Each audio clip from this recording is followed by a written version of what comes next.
इन units को पहली बार देखने पे लगेगा कि ये किसी एलीट मिलिट्री की हैं, पर ये यूनिट्स हैं मेक्सिको के सबसे खतरनाक कार्टेल की। इस कार्टेल के लीडर के ऊपर यूएस गवर्नमेंट ने $15 मिलियन की बाउंटी रखी थी, पर उसे ढूंढ पाना या उसकी लोकेशन को ट्रैक करना अथॉरिटीज के लिए भी ऑलमोस्ट इम्पॉसिबल था। लेकिन 22 फरवरी की रात को अथॉरिटीज उसे ट्रैक करने में सक्सेसफुल रही और मेक्सिकन मिलिट्री के साथ वो कार्टेल लीडर एक इंटेंस गन फाइट में मारा गया। ये इंसान था दुनिया का सबसे बड़ा drug Lord El Mencho. Vicious, violent, and ruthless, El Mencho, the leader of Mexico's billion-dollar CJNG cartel, is dead after a daring capture-kill operation by Mexican special forces. He was one of the most wanted men in both Mexico and the United States. जिसकी death के बाद उसके cartel ने पूरा देश चलाना शुरू कर दिया। Buses, car, government buildings, airports. वो इतना सीक्रेटिव था कि FBI के अकॉर्डिंग उसके करीबी सर्कल के बाहर उसे कोई जानता तक नहीं था और पूरे इंटरनेट पर मुश्किल से उसकी 2-3 फोटोज प्रेजेंट हैं। लेकिन उसका ड्रग एम्पायर 50 बिलियन से भी बड़ा था। उसके कार्टेल के पास इतने हाई ग्रेड वेपन्स थे कि वो सीधा मेक्सिकन मिलिट्री से लड़ने की ताकत रखते थे। लेकिन मेक्सिको के एक छोटे से गांव में पैदा हुआ लड़का एल मेंचो, जो एवोकाडोस की खेती करता था, आखिर वो दुनिया का सबसे बड़ा ड्रग लॉर्ड कैसे बना? His story is no less than a movie.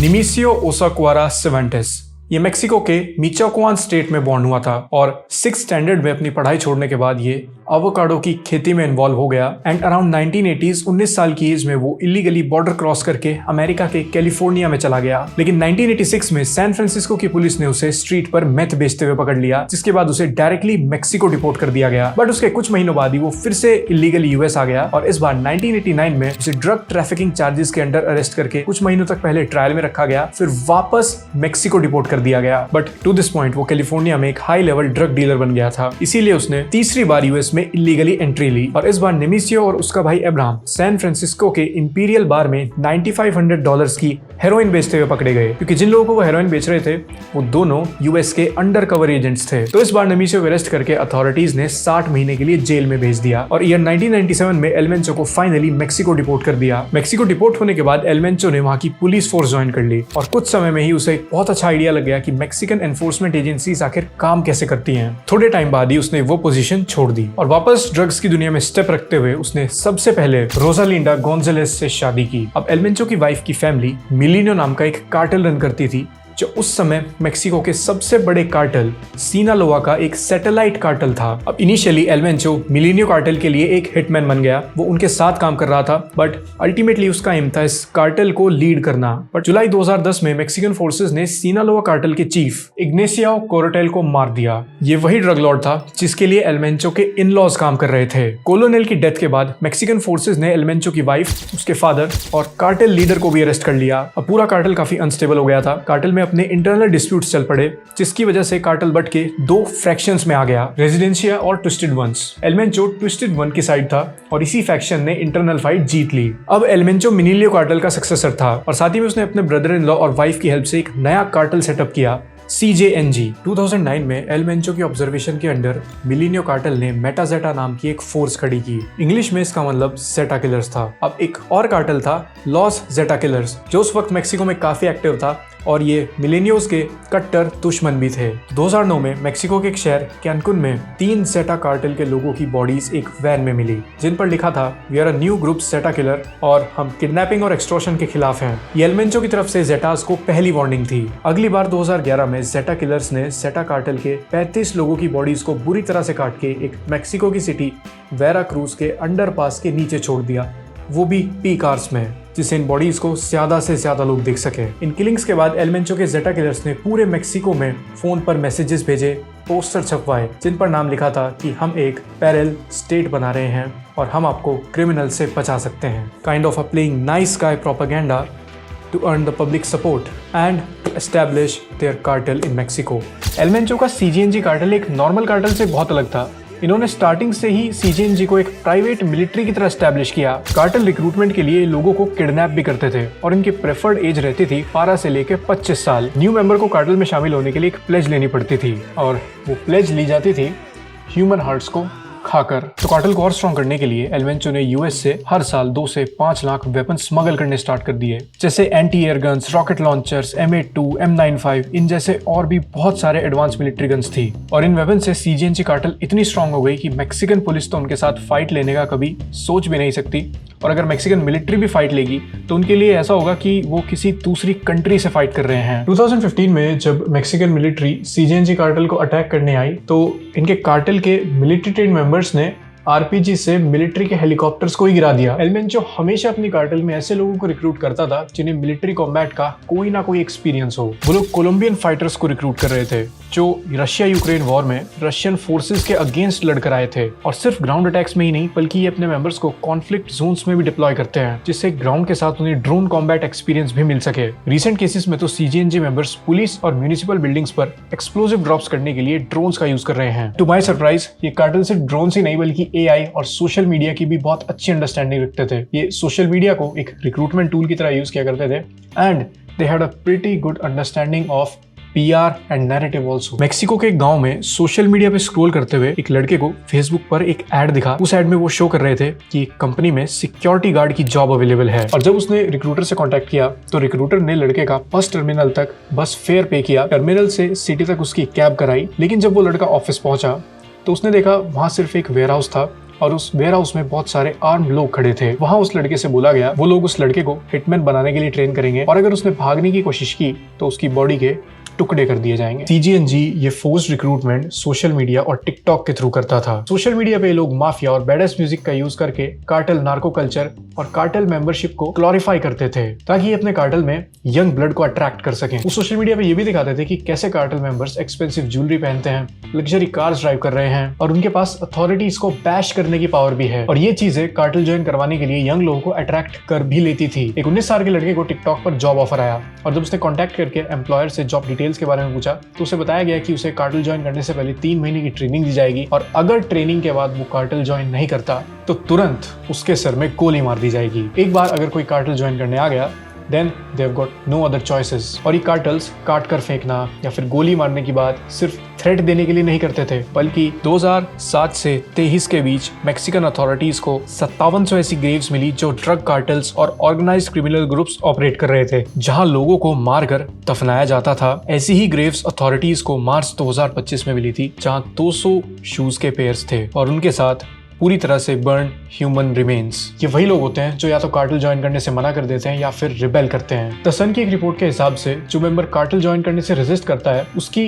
Body को एक कार्टेल्स काट कर कैनिबल ह्यूमंस को खिलाते हैं, और जो लोग उस ह्यूमन फ्लैश को खाने से मना करते हैं या फिर उन्हें वॉमिट हो जाती है फिर से उन्हें तब तक फोर्स करते हैं जब तक वो उसे पूरा निगल ना कर ले। एक 14 साल के बच्चे ने र्यूटर्स पे बताया था कि 8 महीनों के लिए कार्टेल्स के अंदर उसने एज हिटमैन काम किया था, और जब आप कार्टेल ज्वाइन करते हो तभी आप डेथ सेंटेंस पर साइन कर देते हो। साथ ही में जंगलों के अंदर इनकी मेथ लैब्स भी हैं जिसके अंदर छोटे बच्चे काम करते हैं, और जो वहां काम करने से रेजिस्ट करता है उसकी पूरी फैमिली को स्लॉटर कर दिया जाता है। साथ ही में मैक्सिकन सरकार और पुलिस में भी एल मेंचो के स्पाइज हैं, तो कोई भी ऑपरेशन शुरू करने से पहले उन्हें टिप दे दी जाती है, और अगर कोई एल मेंचो के साथ कॉम्प्लाई करने से मना करता है तो ये लोग उसे भी मार देते हैं। और इतने सारे कार्टेल मेंबर्स को मैनेज करने के लिए आखिर पैसा कहां से आता था? इतने बड़े कार्टेल को मैनेज करने के लिए बहुत स्ट्रॉन्ग फाइनेंसेस चाहिए, military grade weapons, government officials और पुलिस ऑफिशियल्स को ब्राइब करना। तो सीजीएनजी कार्टेल के ऑपरेशन सिर्फ मैक्सिको और यूएस तक लिमिटेड नहीं थे, बल्कि ऑस्ट्रेलिया, कनाडा, यूरोप और जापान में भी ये काफी बड़े लेवल पे ऑपरेट करते थे। आउट ऑफ मैक्सिकोस 32 स्टेट ये उनके 21 स्टेट में एक्टिव थे, और अमेरिका के 50 स्टेट्स में, और ये अपने ऑपरेशन भी बहुत क्लेवरली ऑपरेट करते थे। अमेरिका की ड्रग ऑपरेशन अथॉरिटीज के हिसाब से उन्हें चकमा देने के लिए कार्टेल ड्रग्स को अवोकाडोस और टोमेटोज से भरे सेमी ट्रेलर ट्रक्स में यूएस भेजते थे। डीईए के अकॉर्डिंग हर month 5 ton cocaine, 5 ton meth CJNG ये यूएस में सप्लाई करता था। जैसे ही ड्रग यूएस सॉइल में एंटर किया वही सीजीएनजी की रिस्पॉन्सिबिलिटी खत्म हो जाती थी। उसके बाद ये ड्रग होलसेलर के पास जाते थे, जहां से इलीगल इमिग्रेंट्स और बाइकर गैंग्स के थ्रू ये ड्रग्स अमेरिका की स्ट्रीट तक पहुंचते थे। ये कार्टेल्स ग्लोबल ट्रैफिकिंग कॉर्पोरेशंस की तरह काम करते हैं। एशिया स्पेसिफिक रीजन में मैक्सिकन कार्टेल का बिजनेस मॉडल पूरी तरीके से अलग है। सबसे पहले सिनालोआ और सीजीएनजी जैसे कार्टेल चाइना से प्रीकर्सर खरीदते हैं, यानी ड्रग्स को बनाने के लिए रॉ मटेरियल्स, जो मेथाम्फेटामिन और फेंटेनाइल में यूज होता है। मेनली ये रॉ मटेरियल इंडिया और चाइना में मिलते हैं। पहले मैक्सिकन कार्टेल्स ने चाइनीज ट्रेडर्स के साथ पार्टनरशिप की। ये ऑर्गेनाइज्ड ग्रुप थे जिनके पास रॉ मटेरियल सप्लायर्स, फैक्ट्रीज और पुलिस के साथ कनेक्शन थे। इवन इनको लोकल लैंग्वेज भी आती थी, जिससे उनको लोकल डिस्ट्रीब्यूशन का आइडिया था। और ये लोग कार्टेल को कस्टम में भी हेल्प कर रहे थे, यानी कि ये चाइनीज ट्राइड्स मैक्सिकन कार्टेल और रॉ मटेरियल सप्लायर्स के बीच एक ब्रोकर की तरह एक्ट करते थे। And China is a big market, तो रॉ मटेरियल खरीदने के साथ साथ मैक्सिकन कार्टेल ने वहाँ ड्रग्स बेचने का भी ट्राई किया। लेकिन चाइनीज लोग मोस्टली म्यांमार से आए हेरोइन और मेथ को कंज्यूम कर रहे थे और कोकेन वहाँ के लिए एक रिच प्रोडक्ट था, तो इसीलिए सीजेएनजी और सिनालोआ जैसे कार्टल्स ड्रग सेलिंग बिजनेस वहाँ एक बड़े लेवल पे एक्सपेंड नहीं कर पाए। पर 2015 में यूएस के अंदर फेंटेनाइल की डिमांड में एक इतना बड़ा सर्ज आया कि इन्होंने directly Chinese raw material suppliers से रॉ मटेरियल खरीदना शुरू कर दिया और इनके साथ इंडियन सप्लायर्स भी सीजेएनजी को रॉ मटेरियल सप्लाई करते थे। बाकी इनके लिए ऑस्ट्रेलिया और न्यूजीलैंड भी बहुत बड़े मार्केट थे। इन देशों के अंदर मेथ अमेरिका और यूरोप से 3 गुना ज्यादा बिकती है and Mexican meth is known to be the purest. तो सीजेएनजी कार्टेल पैसिफिक में डायरेक्टली होलसेलर से डील करते थे और फिर बाइकर और लोकल क्रिमिनल गैंग्स उस ड्रग को फर्दर पब्लिक स्ट्रीट तक डिस्ट्रीब्यूट कर देती थी। कार्टेल की इस मैसिव नेटवर्क में ड्रग सप्लाई के साथ साथ और इनकम सोर्सेज का भी कंट्रीब्यूशन था। ये लोग चोरी किए ऑयल का बिजनेस भी करते थे। मैक्सिको की सरकार ने जो ऑयल पाइपलाइंस बिछाई हैं उसमें से ऑयल चुरा के ये बाहर सप्लाई करते थे, जिसकी वजह से यूएस ने सीजेएनजी पे सैंक्शंस भी लगा दिए थे। सीजेएनजी सरकारी पाइपलाइंस में से लिटरली होल करके वहां से ऑयल चुरा लेती थी और फिर ये ऑयल यूएस के ब्लैक मार्केट में जाके सेल हो जाया करता था। तो एल मेंचो के जाने के बाद अगर उसका ड्रग बिजनेस थोड़ा भी कोलैप्स करता है तो साथ में उसका ऑयल बिजनेस चलता रहेगा और ये उसके फाइनेंसेस को फ्यूल करने का काम करेगा। और ये लोग इस काम को एक नॉर्मल क्रिमिनल गैंग की तरह नहीं करते, बल्कि इन्होंने एक प्रॉपर ऑर्गेनाइज सिस्टम बनाया हुआ है। सिर्फ ऑयल ही नहीं बल्कि 100 से ज्यादा Japanese restaurants, shopping malls, beauty parlours, hotels, tequila clinics, casinos, ये लोग ये सब ओन करते हैं। इन सभी बिजनेसेस को मनी लॉन्ड्रिंग के लिए ऑपरेट करने की जिम्मेदारी एल मेंचो के ब्रदर इन लॉ की थी। अब एल मेंचो की पर्सनल वेल्थ कितनी थी ये बात किसी को नहीं पता। 2019 में डीए के एक सोर्स ने ये क्लेम जरूर किया था कि इसकी वेल्थ लगभग $1 बिलियन है और मैक्सिकन गवर्नमेंट के कुछ लेटेस्ट एस्टिमेट्स के हिसाब से आज सीजेएनजी के पास 50 बिलियन से भी ज्यादा के एसेट्स हैं। एक एफबीआई एजेंट अर्टूरो फोर्टेस के अकॉर्डिंग एल मेंचो बहुत ही सीक्रेटली रहता था। पब्लिक को उसके बारे में ज्यादा इन्फॉर्मेशन नहीं थी।